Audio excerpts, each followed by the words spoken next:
Welcome back to Empowerment Nursing. I'm Linda and this is Ashley, and we are nurse educators. You are tuning into our series In the Know, where we make it simple.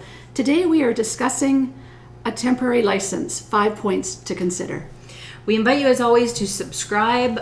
You can just click our faces there, click subscribe, and you'll be notified whenever we go live online. You can also join us on our YouTube channel. Like and share this video with your nurse graduate friends because they might also be considering taking a temp license. Follow us on Facebook and check out our website, www.n-powermentnursing.com, where you can download our free trial and view all of our complete study packages. We often get asked from graduates, do we think that they should get a temporary license and work for a while before they write their registration exam? We have some points for you to consider before you decide to do this. So what is a temporary license, for those of you who don't have the full scope of knowing what that is? What that means is in some provinces and different states, you can actually start working as a registered nurse or a registered practical nurse, not within the full scope of that title, but as one of those on a temporary license, meaning you can take a job offer, you can start working on a temporary license, and it will expire at a certain point of time. So usually that time frame is about 6 months. You have that job for 6 months. Within that 6 months, you have to write and pass successfully your registration exam, or you may or may not lose that position. Some places will hold your position until you're successful, other places won't. So we're going to talk about different things you might want to ask yourself before you consider that.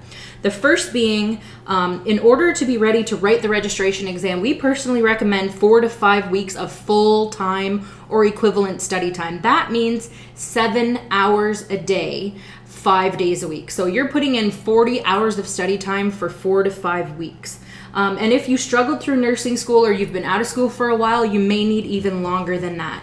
So think about whether or not you can commit to that study process while also taking on a temporary job. Number 2 is so key. We hear this all the time. New graduates will say, well, it's just a part-time position.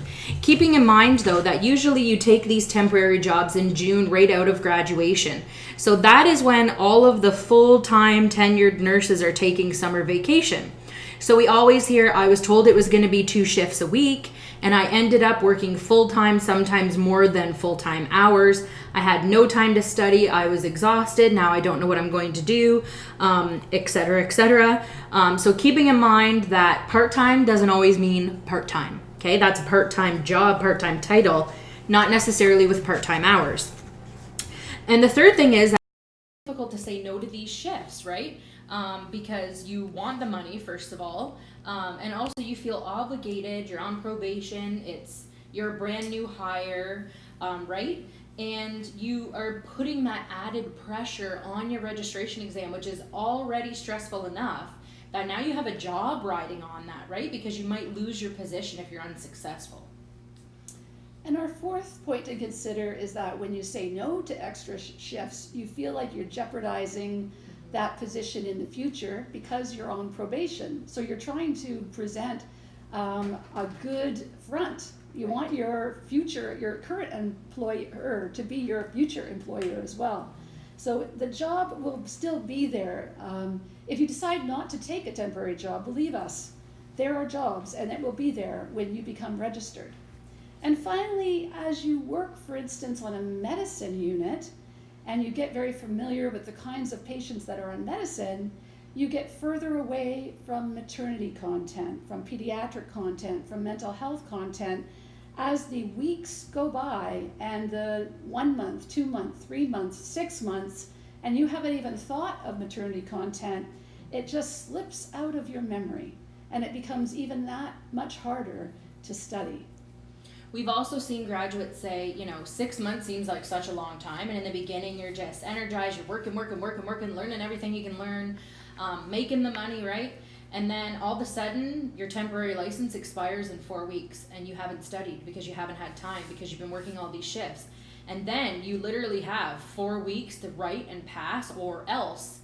And then you have that hurried study process that you're not going to ever feel ready. You're going to feel rushed. You can't go into this exam with those types of feelings. So we're not saying don't do it. We're saying it really depends on your personal situation, a lot about your personality. Even though you probably have student debt you want to start paying down, Consider the time away from the study process, that you can prolong this study process so long, right? For just a temporary position.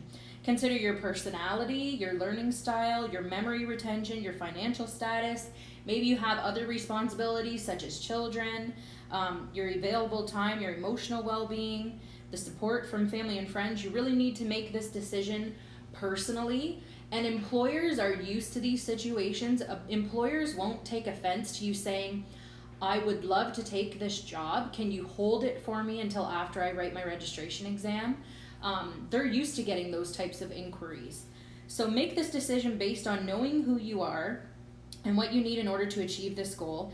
We hope today that we've given you some valuable takeaways about whether or not getting a temporary license is for you. We can say that the majority of our experience with graduates has been, it was a lot more than what they had bargained for.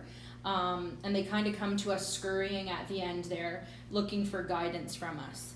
So if you are looking to gain all the content, critical thinking, and confidence you need to pass your NCLEX or CPNRE exam, we have complete NCLEX, NCLEX-PN, CPNRE, and bridging course packages. We guarantee you will pass or your money back. Thank you so much for joining us. We'll see you next time on In the Know.